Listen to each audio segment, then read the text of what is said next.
On the morning of their wedding, power couple Ben Wright and Tamara Lewis, two brilliant attorneys and founders of Fight for Justice, are moments away from saying I do when the FBI storms their hotel room with shocking accusations of embezzlement. Instead of walking down the aisle, they're forced to run for their lives, hunted, betrayed, and desperate to clear their names. Ben and Tamara uncover a tangled web of deceit, leading to a chilling truth. Their trusted business partner, Joe Hargrove, and a corrupt FBI agent have set them up. What begins as a dream wedding spirals into a dangerous quest for truth, love, and survival. In the end, justice isn't just a cause, it's their vow.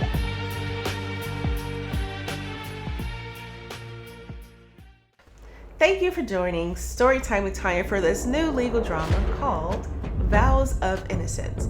This is part 1 called The Vanishing Vows.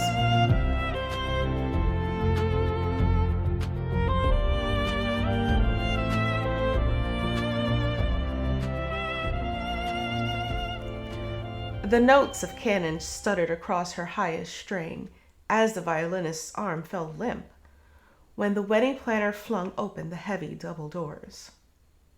The woman's face had gone chalk white beneath her carefully applied makeup. Her clipboard was clutched against her chest like a shield.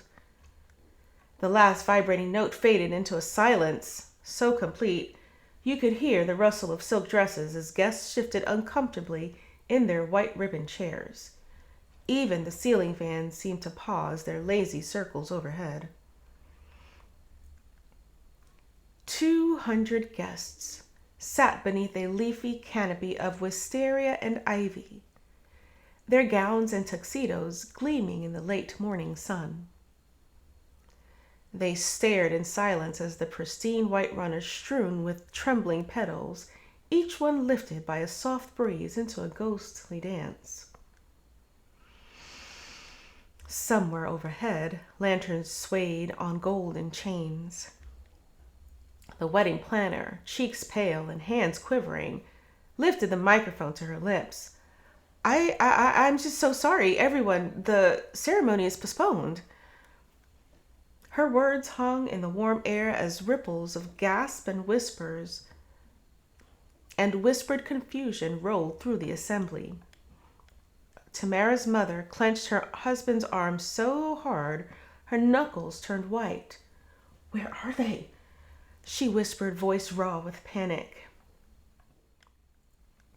Tamara Lewis and Benjamin Wright, powerhouse attorneys, founders of the crusading nonprofit Fight for Justice, darlings of every morning show panel, had simply vanished from their own wedding. The elegant trestle table, the towering cake, the rows of lantern-lit benches remained untouched, and on Ben's Instagram, a single post glowed on a stark black background. "We'll explain everything, trust us." Earlier that morning, in their lavish ground floor hotel suite, sunlight streamed through floor-to-ceiling windows, illuminating a riot of designer clothing draped across velvet chairs as half-empty flutes of champagne sweat condensation onto the marble tabletop. A bouquet of pristine white orchids released a cool, sweet scent into the air. Tamara sat before a gilded mirror, one slender finger adjusting a pearl earring that shimmered like a drop of moonlight. Her heart fluttered against the delicate silk of her gown. Behind her, Ben's reflection remained, impeccably composed in his tailored tuxedo, yet his hands trembled slightly as he secured a silver cufflink. She caught his eye in the mirror. "Are you having second thoughts?" He adjusted his bow tie, the corner of his mouth lifting. "Nah, just remembering what happened last time I disagreed with you in court." Her reflection softened as she reached back to touch his hand. "Good thing we're on the same side now." A brutal bang echoed against the suite's polished window. Boom, boom. "FBI, open up!" The laughter froze in their throats. Tamara's eyes locked with Ben's. a silent current of horror passing between them. Ben reached the door first, yanking it open to find the hallway blocked by two figures in dark suits. Agent Monroe stood rigid, clutching a manila folder like it contained classified secrets. Her gray eyes cutting through the room and her hair pulled into a knot so tight it seemed to strain against her scalp. Next to her, Agent Turner maintained an eerie stillness. His crossed arms and impassive face betrayed nothing of what was to come. "Benjamin Wright, Tamara Lewis," Monroe announced, badge glinting. "You're under investigation for wire fraud, embezzlement, and laundering charity funds." Tamara's breath caught in her throat as she pressed a trembling hand to her lips. "That's impossible. Fight for justice saves lives. We don't steal." Monroe's mouth hardened into a bloodless line. She hurled the folder onto a silk chaise where it burst upon impact. Papers exploded everywhere. Damning financial statements, records of Cayman Island transfers, and signatures that captured every loop and flourish of their handwriting with uncanny precision. Ben's chest constricted as he scanned a handful of ledger pages. "These are forgeries. We've been set up." Monroe gazed between them with a hardened stare. "Your co-founder, Joseph Hargrove, delivered this evidence personally. He claimed you two orchestrated this whole scheme." Tamara's voice cracked with fury and betrayal. "Joe? He's lying." "Well, is that right? Looks like you're going to have to prove it in court," Monroe said, clicking the handcuffs with a brutal finality. The sharp clink sounded like a death bell in their hushed suite. Ben bent close to Tamara, voice urgent and hushed. Ben's eyes locked onto hers with a fierce intensity. "If we surrender now, we're finished. They'll bury the evidence before we can even prove our innocence." And in one fluid motion, he grabbed her wrist, pivoted toward the balcony doors, and lunged past the momentarily stunned agents. By the time Monroe's team reached the open balcony doors, the bride and groom had vanished into the morning sunlight. Hours later, viewers across America watched as every news anchor leaned into their cameras with a practiced concern, their voices dipping to that particular tone reserved for scandal, while crimson letters scrolled beneath them. "Attorneys of justice flee wedding amid fraud allegations." After ditching Ben's father's sedan at a truck stop, they slid into a rusted Chevy supplied by one of Tamara's former clients, a check forger who'd once sworn he'd owed her his life. Their phones now rested at the bottom of the Mill Creek River, replaced by prepaid burners, purchased with cash at a strip mall electronics store. As their borrowed vehicle devoured miles of unmarked country roads, the fading sunlight seemed to swallow their former lives whole. The chemical rush of survival temporarily numbed their terror. At a roadside gas station, sweat beaded and mascara streaked, Tamara crouched before the grimy mirror in the women's bathroom. She scrubbed desperately at her wedding day makeup, the cool tile walls echoing her angry breaths. "Our careers, everything we've built," she whispered, voice cracking under the weight of loss. Ben slipped a steadying hand on her shoulder, his palm warm and reassuring. "We're attorneys," he murmured. "The truth is out there and we know how to find it. Nobody destroys our reputation and gets away with it." He doesn't say what both of them already know. Once trust is shattered, even the strongest foundation can be impossible to rebuild.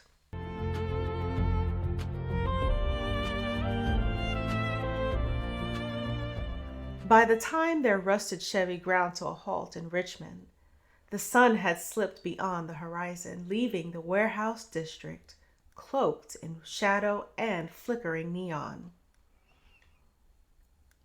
They eased into a gravel lot in front of a corrugated iron building whose paint peeled like old bark.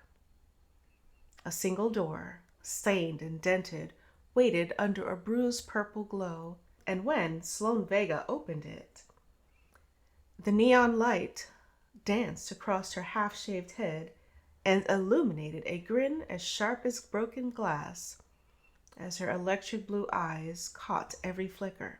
Look who showed up. The golden couple needs my help. The girl they once defended for hacking the IRS, huh? She drawled, arms folded across her faded Misfits t-shirt that was so tattered, the skull logo cracked and peeling like the walls around her. A silver septum ring caught the purple light as she tilted her head at Tamara's gaze.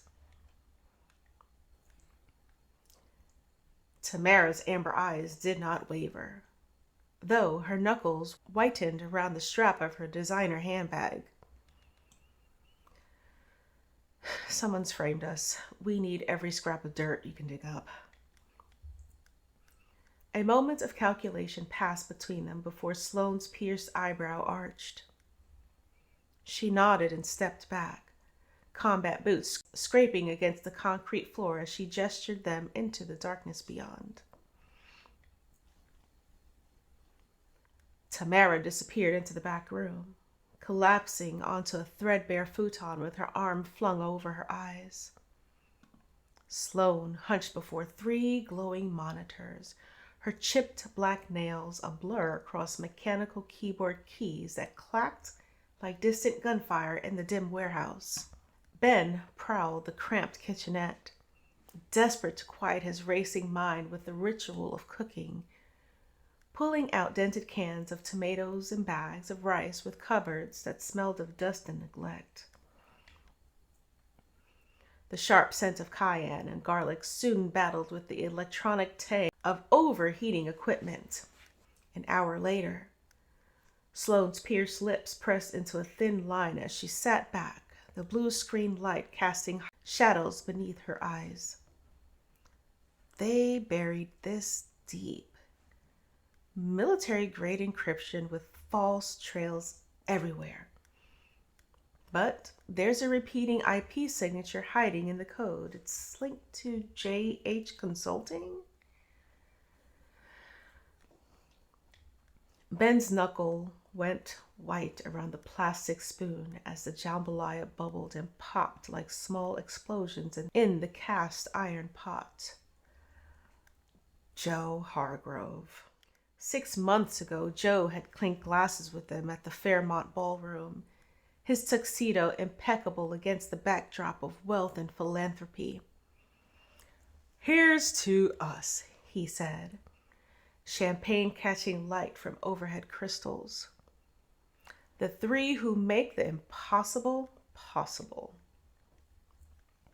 Back then, his financial wizardry had transformed their struggling nonprofit into a powerhouse. Ben had given him the spare key to his lake house, and had even named him godfather of his future children. That brotherhood now lay shattered like empty promises between them. After days of searching, they finally located Joe at a remote cabin across state lines. Sloane killed the headlights and eased their vehicle behind dense foliage while Ben and Tamara approached on foot, keeping to the shadows. Through the glass patio door, they spotted him lounging beside a stone hearth, flames dancing across his features. The same kind of fireplace where they'd once planned their future together over aged bourbon.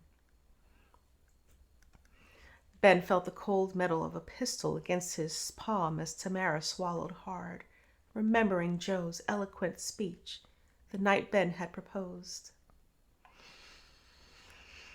When Joe slid the door open with an expression of eerie composure, it was clear he'd been expecting them all along. Joe leaned against the polished mahogany bar, crystal tumbler dangling from manicured fingers. "You shouldn't be here. The FBI thinks you're fugitives," he said, his voice smooth as the aged bourbon that caught amber light from a crackling hearth.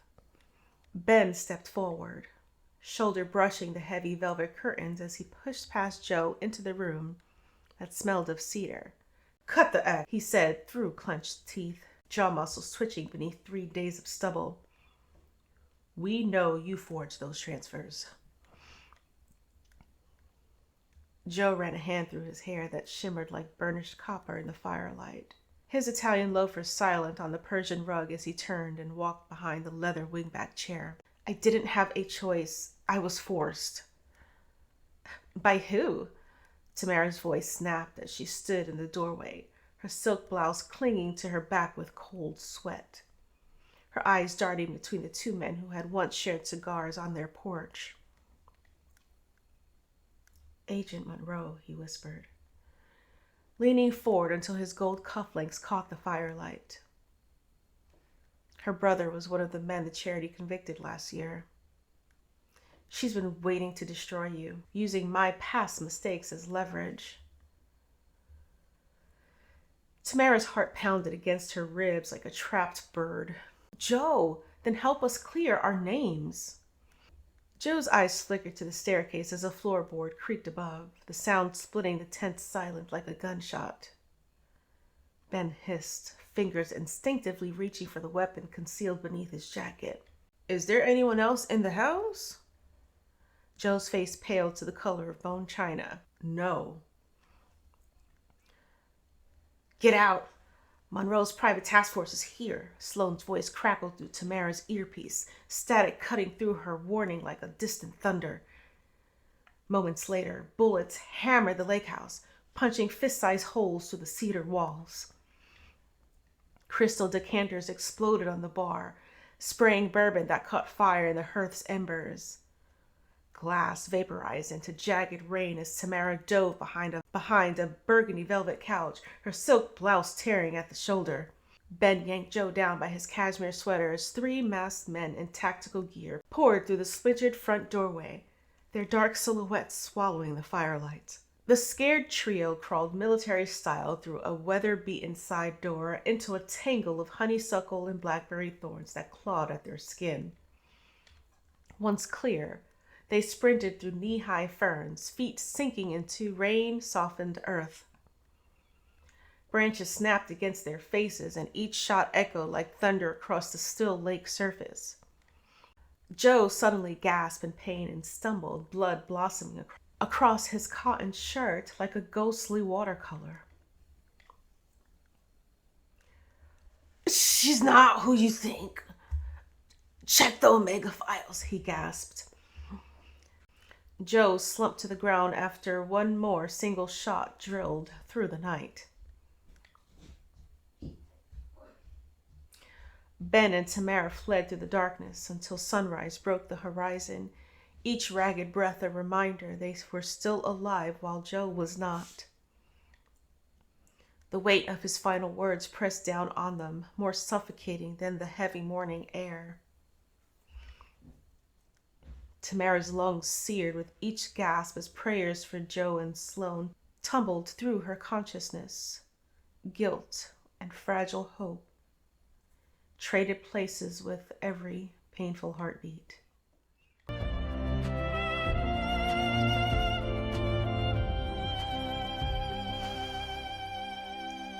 Two days later, in a dusty room of an abandoned motel just outside Washington, D.C., Tamara hunched over her laptop.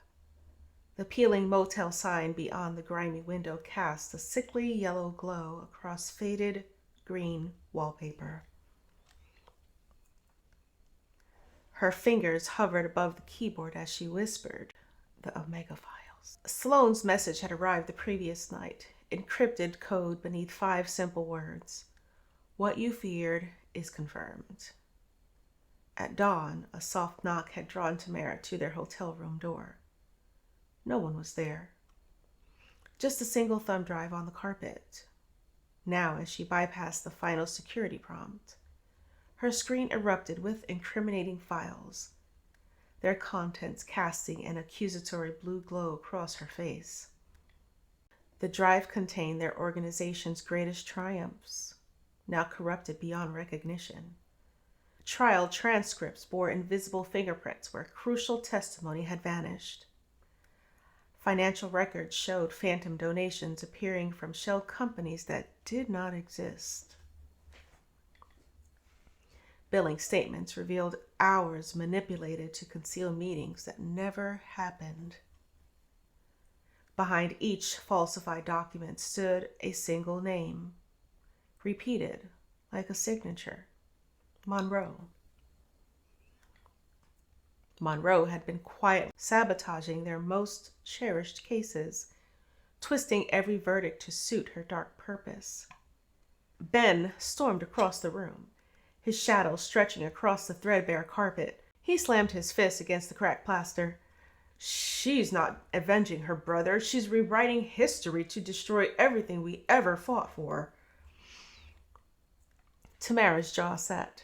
Her eyes, cold and determined in the laptop's glow, met his. Then we'll take it back. They baited Monroe with a tip of hidden cash stashed in an abandoned courthouse on the outskirts of the city, a once grand neoclassical structure now strangled by vines and forgotten by time. When she arrived, Italian leather boots crunching on broken marble slabs, veined with decades of neglect, her custom Glock drawn with the practiced ease of someone who ended lives before, as Sloan unleashed their covert meeting via live stream across all corners of the web. Dozens of tiny windows flared to life on servers across 7 continents, chat messages scrolling on frantic bursts of neon texts, all eyes fixed on the crumbling Corinthian pillars and dusty mahogany pews scarred with lovers' initials and gang symbols alike. Monroe stepped forward, her obsidian silhouette sharp in the slanted amber afternoon light that spilled through shattered stained glass. "Nice try," she sneered, voice echoing off stone walls stained with water damage and graffiti. "I am in control of this narrative." Tamara advanced, tone unwavering. "Not anymore. We're broadcasting live to the world right now. Every corrupt file, every falsified document, they're going to see it all. The world knows exactly who you are, Agent Monroe." Monroe's smirk faltered as she raised her weapon and aimed it at Tamara.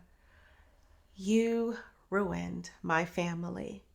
My brother is rotting in prison because of you and your crusade." "He was guilty," Ben growled. "You're a sworn officer of the law, yet you still chose vengeance over justice?" A shot rang out, echoing like thunder against the crumbling courthouse walls. The bullet whizzed past Tamara's shoulder, close enough that she felt the heat of its passage before it splintered the antique oak panel behind her.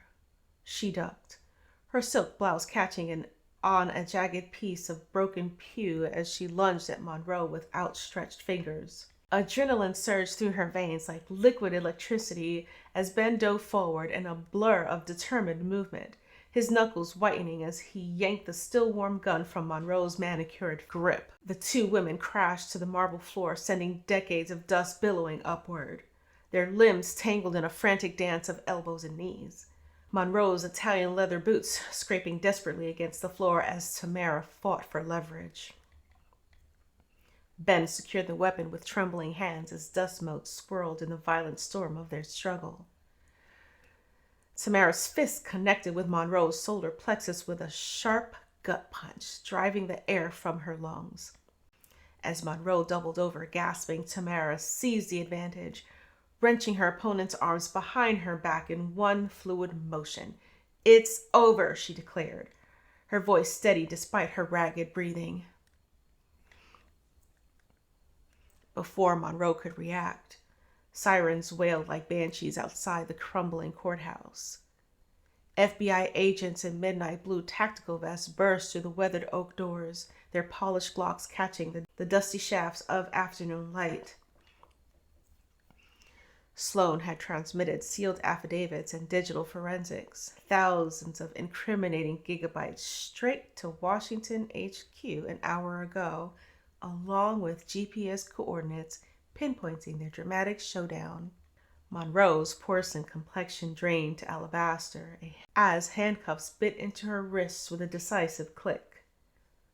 Her mascara-smudged eyes, wild with the feral panic of a cornered predator, found Tamara's. "You'll never wash the blood off your hands," she hissed through crimson-painted lips that curled back from perfect teeth. Tamara's stare was steel as she responded, "We already have." 1 year later, in the hush of a courthouse garden, Tamara and Ben stood beneath an arc of climbing roses.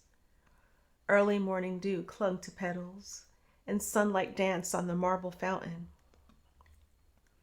Around them, only a handful of loved ones had gathered, and Sloan, perched on a bench clutching her laptop like a bouquet.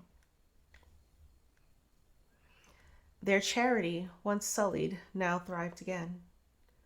Monroe and her co-conspirators faced justice at trial, and Joe, miraculously alive after his own brush with disaster, had flown in from his hospital bed to speak the truth in his quest for forgiveness.